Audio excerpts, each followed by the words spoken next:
What's up, you guys? Welcome to the Mixed Doubles Podcast. We're your hosts, Maggie Robinson and Josh Smythe-McCauley. We're former D1 athletes and co-workers at a major professional sports league with a passion for all things women's sports. With that said, all opinions stated in this podcast have no affiliation or represent any of the ideas or thoughts of our employer. Correct. And with that out of the way, we also want to address the fact that this is not just a basketball podcast. We've just started it at the time when the basketball is the most pertinent news story. Exactly. And with that said, too, congrats to South Carolina. Oh my God. Just saw a win. Oh my Dawn God. Staley. And what an incredible run by them. What an incredible run by Caitlin Clark. Yeah. 30 points in this game, but to have an undefeated season for South Carolina, incredible. I think they were, I don't want to say understated because obviously they won every single game, but no one was giving them the hype that they were giving Iowa or UConn. They weren't giving the same flowers. They really weren't. And so I'm happy to see them win. I'm happy to see Dawn Staley finish the job. They were by far the best team in college basketball this year. Hands down. So they definitely deserved it. They played a great game, and it was a lot of fun to watch. There are so many good stories around women's basketball this year, which is why we're talking so much about it, and will be today. A lot of fun to watch both Caitlin Clark and her teammates and South Carolina and everything that they were able to accomplish this year. For real. Kudos to them. Snaps. Big snaps, big snaps. Big snaps. But let's chat a little bit. You're doing a triathlon soon. I am. How's the training going there? I died a little bit today. Today was the first time I've done, it's called a brick workout. I don't know why it's called brick. I think it's because your legs feel like bricks. Yeah. But I biked my little 20 miles and then I ran a 5K. My legs felt like jello. Imagine getting off the bike and then you feel like a baby deer. Your knees don't know how to work. Well, I genuinely can't imagine, 1, running anything over 5 miles, and then 2, having to get on a bike, and then 3, having to swim a little bit. Yeah, so it's a 1.2 mile swim, followed up with a 56-mile bike, followed up with a half marathon, which is 13.1 miles. That sounds disgusting. Honestly, that sounds disgusting. I wouldn't know. Yeah, so I've realized one thing about me is that I love a goal. I really love a goal. I feel really aimless if I don't have a goal. We love people who love goals. We do, but something I've been thinking about is the student athlete to endurance sport pipeline. That needs to be studied. How many people do you know who have played sports in college and then were like, time to run a half marathon? Yeah, it makes so much sense. You spend so much time in a regime. Yeah. And so when you finish doing that, it makes sense that you transition into something that it's either classes where somebody's coaching you, right, or you have set guidelines to accomplish a goal, which is for you a triathlon, for some people a half marathon, and for me getting out of bed in the morning. So, and you know what? Kudos to that. That's big time. It's huge. And you do it every single day. How brave of you. Every day. Every day. It's a struggle. You face that challenge head on. I also want to give you a big congrats on being so close to the viewership number last week. Thank you. I was going to let you hear it if you hadn't brought it up. No, we have to. So many people brought it up. But you said what, 12.7? I said 12.7 for viewership. For the Iowa-UConn game. Yep, and guess what it was? 12.3. You guys. On the dot. You guys. It's a woman's intuition. It's also, never doubt me, I'm on the broadcasting team at a large sports league. No, absolutely. Come on. You really shouldn't have. I messed up there. You did. I'm sorry. I'm glad you're owned up to it. I mean, I'm a man of my word. I'm a man. I'm a man. Thank you for taking ownership of that. Congrats. That's Thank huge. you. That was big. But with that, let's jump into big plays. And big players! All right. My big player, so timely once again, is Aaliyah Boston, which if you don't know her, she was the 2023 WNBA Rookie of the Year. She played at South Carolina. She's a baller. And she just made her ESPN debut as an analyst. She's 22. And they had her on the desk with an all-female crew led by Elle Duncan. And the chemistry between all these women on the set, for halftime shows, so good. They were getting rave reviews all over Twitter. Usually sports Twitter is a scary place to be as a broadcaster. You're just getting ripped apart. People are just picking apart what you're saying. But Aaliyah Boston made her debut, crushed it, knocked it out of the park. And it's also really cool to see major sports outlets giving current players this opportunity while they're still playing and are still in their peak. It's super impressive. To your point, Aaliyah Boston sounded phenomenal in the little bit that I got to hear before the tip-off this afternoon. And she's 22. She's so young. I didn't know that. But I'll give you mine. I want to give a big shout out to Olivia Madkins. Not going to get any sort of national exposure or attention on this, but is the first black softball player at Columbia University. Ever? Ever. Oh, wow. Completely honest, I saw that and I was like, there's no way. Like, there shouldn't be any way. There's no way. I don't know when our softball team started. Probably late 90s. Because also, I'll tiptoe here, but my alma mater, Columbia University, was the last Ivy to admit women, which was... in 1983. Yeah, exactly. So... Guys, 1983? No, like, not a great look. That's okay. But they're making history now. Now we're making history. Back on track with Olivia Madkins. She's a freshman this year. Her father played in the NBA, so she's been around sports her whole life. She'd been playing softball since she was 8, nice. And it just had so much support. So it's just really exciting to see that and to see her embrace that role. But at the same time, it's kind of crazy that that's even a headline. Yeah, that Columbia softball has been a thing. She's the first, but I'll definitely be a lot more tuned in to Columbia softball. They're having a solid season right now, but super excited to see how she does in her career and somebody to look out for. So definitely. What's up next? Updates around the industry. Shall we kick it off with big game results? Big game results. All right. The U.S. women's national team in the She Believes Cup beat Japan 2-1 to advance, and they play Canada April 9th. Really awesome. The U.S. has won 6 of 8 games, including their last 4, which is big time because they were coming off kind of like a rocky start to the season, and they're crushing it. So excited to watch them. Yeah. We talked about the March Madness final just now at the top of this. South Carolina. To reiterate, South Carolina beat Iowa today. What was an amazing game, and again, I think would be fun to do the exercise of what we think the viewership is going to be. What do you think? You go first. I'll go first. You go first this time. Maybe that'll bring me some luck. Honestly, I think this one hits 20 million. You look at what the last game did, which was 14.2. UConn versus Iowa. And that one was only on ESPN and ESPN Plus. True. This game today was on ABC, ESPN, and ESPN Plus. And so like the difference there is that it's being a lot more broadly distributed and more people have access to the game. Right. Because it's on a broadcast network in ABC. But it's at 3 p.m. But 3 p.m. is actually a prime time window, especially on Sundays. ESPN does a lot of their NBA games on Sunday around the same time. They've done their championships around this time. It was the same slot for the LSU-Iowa matchup last season that did 9.9 and was unprecedented at the time. And so I think you look at how Iowa has just carried viewership from round to round, from 12.6 to 14.2. Now you're in the championship versus the best team in South Carolina. Yeah. And just the storyline there alone. Yeah. And the people that have been following along for the whole season. Also, it's her last game. It's Caitlin Clark's last game. Yeah. Like, this is true. Okay, so where in the 20s? I think it hits like low 20. I think it... Specific number. I'll give you 21.2. 21.2. Okay, you heard it here first. Josh says 21.2. What do you think? What do I think? Well, one, I just have a little bit of a bone to pick with the fact that this game was, I know you're saying it was aired at 3, and that's great, but the men's game is at 9:20 on a Monday. No one has anything going on a Monday, so they're gonna watch. 9:20 p.m.? Yeah. I'm not watching that. I'll be getting ready for bed. I mean, I can't argue that I won't be, but I just feel like 9 p.m. versus 3 p.m. 3 p.m. But that being said, I'm predicting even higher than you are, and I'm gonna say 22.4. A little bit just so it can be a little bit higher than yours, but also gut instinct because it worked for me last time. Boom. Boom. I'm gonna be so mad when it's 22.6. And you're gonna be like, wow. Anyways, jumping along, the UT softball team upset #1 Oklahoma. And why that's big news is because if you don't know, Oklahoma softball team has been on an absolute tear. They're good. They're really good. So this game actually snapped like a 40-game win streak that they had. Whoa, no way. And nobody else other than my UT Longhorns. I lived like 15 minutes from the university growing up. Therefore. It's yours. It's mine. Yeah. All right, into some general women's sports business news. Here's one that I could not have personally predicted ever. Are you familiar with Call Her Daddy? Yeah, I am. I know her. Okay, so for those of you listening, Alex Cooper is the host of Call Her Daddy, which is one of the top 5 podcasts in the U.S., and there's millions of downloads per episode.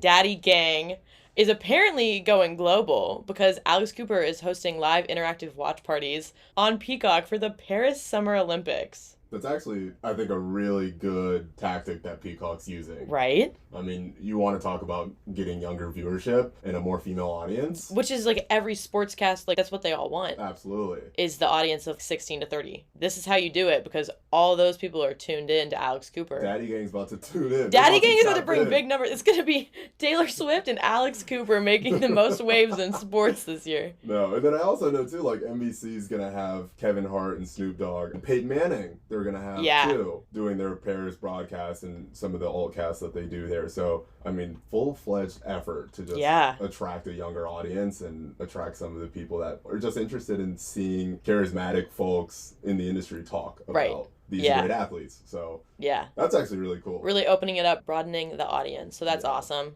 Next up, we have the NWSL. So we mentioned her last week for unfortunate reasons that she blew out her ACL, but Midge Purse is back and she has a reality show featuring 11 NWSL players, and it follows them as they're living and training in Miami in the off-season, and it's called The Off-Season. But it's like the Vanderpump Rules is how everyone's explaining it. It's just like a reality show with all these women, and there's tea, and they're living in the same house. It's giving like Big Brother. This does sound super This sounds really exciting and interesting. It's also the first time this has ever been done with NWSL players given the platform, and really cool that they're partnering with Alexis Ohanian. I hope I just said that right. I think so. Okay. Yeah. If not, Serena will probably beat your ass. Yeah, so that's Serena Williams' husband. Yeah. So keep my husband's name out your mouth. So he's the one footing the bill for all of this, and Midge just pitched this to his company, and he took her up on it and said this is a great idea. He's also like a proponent of the NWSL. He brought a team to LA in 2019. So I'm excited to see where this goes. I think it'll be entertaining. That's awesome. Talk about the WNBA real quick. The Vegas Aces made history recently being the first WNBA team to sell out their season tickets. Ever. Wow. Which is awesome. And then also looking at the Caitlin Clark effect from last week. Caitlin CC. They moved venues for their matchup against saw that. Against the Indiana Fever from their arena to the T-Mobile Arena, which is also in Vegas. Yeah. Which seats, I think, like 20,000 fans versus the 12,000 that stadium seats. And like that's probably sold out. I mean, if they're talking it's definitely going to be sold out, which is awesome to see and just really cool that teams are already preparing for these games, these highly visible matchups versus Caitlin Clark. So that'll be really cool. So also along with the WNBA, they just extended a deal with Amazon, who's been carrying 20 of their games and will now be carrying 21 of their games exclusively on their platform. Wow. Including the Commissioner's Cup, which is the in-season tournament that the WNBA does. Oh, so the championship of that in-season tournament. So they'll have the championship game of the in-season tournament on Amazon Prime. And that one extra game from last year, and this will extend through 25. So interesting. Really cool there. Yeah. Kind of interesting on the Amazon front because they're trying to do what the NFL did with Thursday Night Football and do that with the NBA. And so the fact that they're taking this much of a prolonged interest in the WNBA is really exciting to see that they know this is a moneymaker and that viewership will drive decision. It shows how much interest they have in live sports. Absolutely. On the NCAA front, I don't know if you guys saw this. I thought this was so cool. Angel Reese, the power forward from LSU, declared for the WNBA via a Vogue shoot. That's so sick. That's so Angel Reese. That's so Angel Reese for one. Like, she knows her platform and what she's trying to promote and her brand. And then two, to be able to leverage Vogue. The only other person who I know did that was Serena Williams when she announced her retirement. And, like, all respect to Angel Reese, but, like, Serena Williams is the GOAT. The GOAT. So that made more sense. But, like, to leverage that for Angel Reese, she's not even a pro player yet. No, but, I mean, she has such a following. She really does. She has the most following of any, I know, college women's basketball player in general. Like, over the men's, too. Yeah. Over her 3 platforms, I think, like TikTok, Twitter, and Instagram, she has over 5 million followers. Oh, my God. Which is insane. Yeah. I mean, it makes total sense that Vogue would try to leverage that, and it makes sense for her brand, too, that she would do something in partner with Vogue. Love a good match made in heaven partnership. Because she's been so into all, like, the fashion. She's got her nails done. She's got her eyelashes done. She knows who she is and what she wants to promote. And then staying on the LSU train, too, we can actually talk about Let's HBL, Haley Van Lith. Haley Van Lith. She didn't have the best season with LSU. And Not I the think, best. personally, like, seeing how she did with Louisville before she transferred to LSU this season and how she carried that team and was just like, the ball had to go through her. And she was such a prolific scorer. And then this season, you know, I think struggled early to kind of get her footing. And you kind of saw that in the tournament as well. But she's still an amazing player, and so I'm happy to see her transferring and doing another year in college and just continuing to build up her draft stock for next season's WNBA draft. Yeah. But where do you think she'll end up? I think I have a few thoughts. I think she might go to Kentucky because Georgia Amore, who is from VT, and everyone thought was going to be like a top round WNBA pick, she decided to stay in college for another year, transferred to Kentucky. Ooh. Kentucky's had a head coaching shift. Ooh. It's in the SEC. You're playing big teams. Yep. So, like, there's no step down there. I think, like, why not? That They have would such a be- storied basketball program for men's and women's. That would be a pretty cool shift. I didn't know that about Georgia Moore. That would be really cool to see her at Kentucky and still competing. I don't know if you stay SEC, though, if I'm Haley Van Lith. Like, you went from Louisville in the ACC, you then transferred to LSU. I don't know if you stay in the conference and have to play Yeah. what will likely be a still good LSU team and obviously a still great South Carolina team. That's true. I think she either goes to Oregon State because of how good of a run they had this season. And what conference is that? West Coast this year? Great question. Conference The Pac-12 realignment messed it Pac-12 up. Is dead, so That's so sad. They were so good at women's basketball. they were good at basketball in general. Yeah. I will miss the Pac-12. But I think Oregon State, and I'm really curious as to which conference they're going to. I want to say, no, it's Oregon State and Washington State. Yeah, that they're are just staying joining in the Pac-2. the Pac The 2. Pac-2. But I think she could end up there. I think it's a good program that's like on the rise. Yeah. She's also from Washington. Oh, Washington close to State. close family. So that'd be closer to home. And I think it'd just be a good fit. And she'd be the focal point of that team. I think that's what's important is she needs to rebuild her confidence if she wants to play in the WNBA, and that would be a great way to do that. Yeah, 100%. And then staying kind of along the lines of college women's basketball, you want to guess like how much the resale price for the tickets to the women's March Madness final versus the men's? I think Final Four for both of them. It's ridiculous. Well, for one, I think the women's will be higher, but I think it'd be like resale like 500. It's a lot higher. Like what? It's at 2.3K. Oh my God. That's what they were talking about. Like, that's like a lot more than my rent. I would sell my house for that game. I'll sell my house to go see Caitlin Clark versus 1,000 resale for the men's, which is still expensive. And also, like, think about going to those men's games. There's more of a business opportunity and networking than anything because those seats are terrible. Like, Aren't they sitting? I was about to say, they're sitting in a football stadium. You're looking at it from like a really awkward angle. You Yeah. can't see who's who. No. You don't know who's shooting. You need your binoculars. You actually do. What are you there for? The vibes? You're there for the vibes. Oh, 100%. You're Yeah. there for networking. You're there for the vibes. Like, How are you networking if you're in seat like 1,600 I in the mean, it's nosebleeds? everything that happens around the tournament. Okay. Yeah. So Yeah. it's a lot of different people that are going to be there. It's the Final Yeah. Four. It's a good networking weekend. I get it. But yeah, the stadium seating itself, not Yeah. great. Not great. The last thing on the basketball front is that now the NIT has even more competition because Fox Sports just announced what it's calling the College Basketball Crown, which is a 16-team postseason tournament in Vegas. Same as the NIT for teams that don't qualify for March Madness. I don't know how I feel about this. Like, there's conferences that get automatic bids, which is Big 10, Big 12, Big East. So they all get 2 teams automatically. But, like, they're still going up against the NIT. And, like, is anyone actually watching the NIT? No. Teams are opting out of the NIT. Yeah. How many times can I say NIT? No.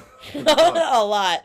And I'll say this, right? Like, as somebody who went to a mid-major school, it was a lot of fun getting to watch our women's team compete in the WNIT. Totally. And so, like, when you're at a school and you get an opportunity as a fan to watch your team continue to play, that's incredible. And that's great. And for some of the smaller schools, it does make them money, right? Like, I didn't think it about does, that. because a lot of these are hosted at their stadium. So I Yeah. know, like, for us at Columbia, we hosted a good amount of rounds at our arena. You generate ticket sales. I'm sure a percentage of it goes to the WNIT in whole, but, like, you get ticket sales, you get concession sales, Yeah. etc. So, and it's good exposure too. There's multiple ways to look at it, and I think you can look at it from a network perspective and think about, like, well, this is live sports. Like, Yeah. At the end of the day, live sports, even something like the NIT, if you can get like 600,000 people to watch that, Yeah. right? Like, that's going to do a lot more than other programming. That's true. And so it's not necessarily like we're competing against the NIT. It's more so, can we just put something on our platform that people are going to actually like just come on to watch? And that is a challenge. True. But I think like having an extra basketball game isn't going to hurt anything. It's not going to hurt you. Yeah. Right? Like, I think that would do better than an airing of like the Big Bang Theory on Fox. Yeah, probably. Or something, right? That makes sense. So, that's do you a want a great rerun point. or do you want some live basketball between two mid-major schools that maybe have a cool and compelling story? That's true. It also allows these smaller programs to get more visibility on a big stage. Like, that's a big deal. Absolutely. So exciting. We'll jump into the main story. The main story, which is... So you got drafted into the WNBA. Now what? Now what? What do I do? What does that even mean? What does that mean? Well, I think if you're looking at the WNBA, and if you've been following it along at all, last season I think it was highlighted that a lot of these athletes are coming out of college really good, like really skilled ball players, getting drafted in the WNBA, some as high as like the top 10, top 20 in the first round, and not securing roster spots. That's crazy to wrap your head around. Yeah. You get drafted, but you're not even guaranteed a contract? More so that you can be such a highly touted prospect and get drafted so high and just not have that security of at least getting an opportunity to like play and prove yourself early in the season because of the lack of roster spots in the WNBA. Yeah. Wait, can you talk about how many teams there are and how many spots they each have? Yeah. So there's 12 teams in the WNBA currently. They're thinking about expanding, which we'll get into, and they've already announced an extra expansion team in Golden State, so that'll be under that umbrella, which brings it to 13. But there are 12 current teams, and of those 12 current teams, you can only have 12 roster spots. So that's small. Quick maths, 144 spots. That's quick maths. In the WNBA. Pound it. Good work. Right? Come on now. Calculus 1, Columbia freshman year. Talk to me. Thank you. Thank you. But it's not a lot of opportunities. And I think what you saw last season was just a bit of frustration.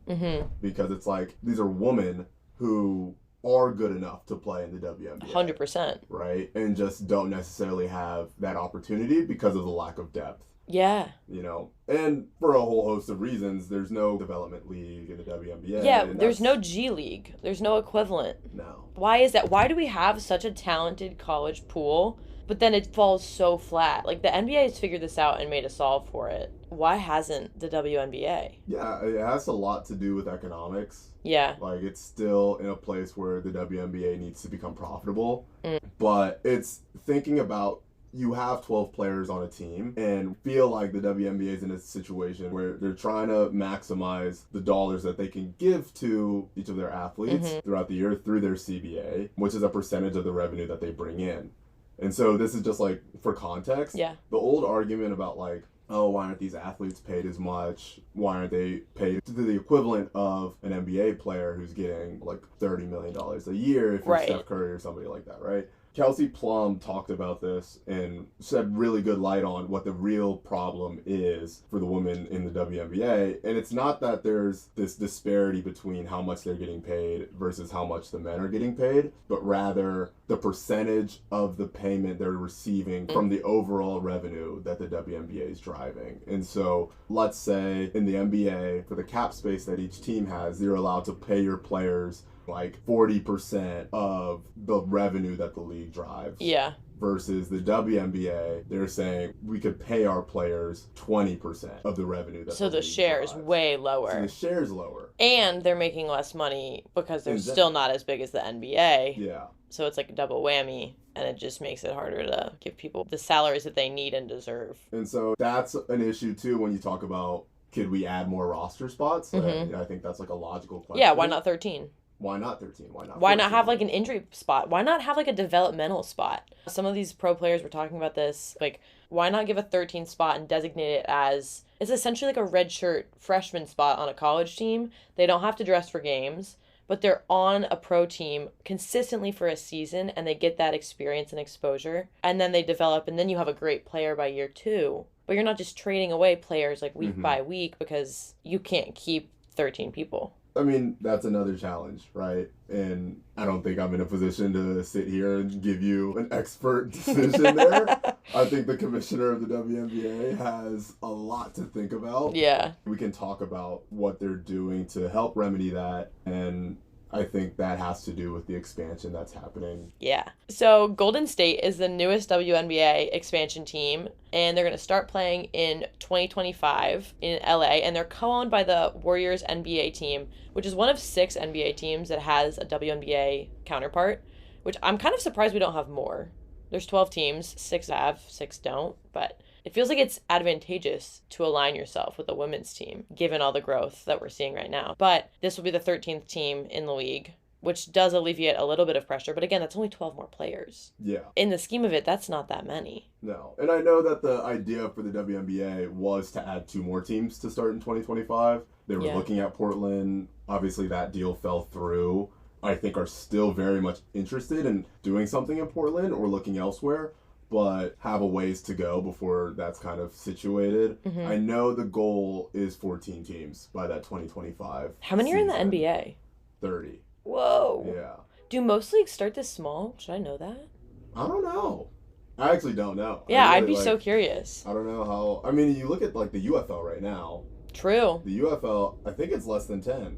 Wow. But, I mean, you really think about it, and it's like, how much capital do you have to start with? Because when you talk about a league and distributing revenue across the amount of teams that you have, if you're not bringing in that much money, you can't spread it thin. Like, let's just say you have 30 teams and you're making like $500 million a year. Yeah. And you're going to spread that across 30. It's going to go a lot further to 12 teams, to 10 teams, to 6 teams. No, that's interesting because I hadn't looked at it that way. You want them to expand and you want them to grow, but then you don't want to take away from the current players and make their situation worse for something. Like, it always feels like a balance of how do we make the current situation better, but then how do we also look forward and project multiple years into the future? Yeah. How do you balance both of those at the same time? I don't know, because I don't know if they have enough money to be thinking both those things. Yeah, and I don't think they do. That the thought process right now as far as expansion is coming at a really opportune time for them. And that's why they're doing it. Right. I'm sure they have a really solid idea about what their future plans are, like their 10-year plans. But I think they've come out of their current ESPN media rights deal in 2025, as well as Amazon. So you see this influx kind of going back to the college game.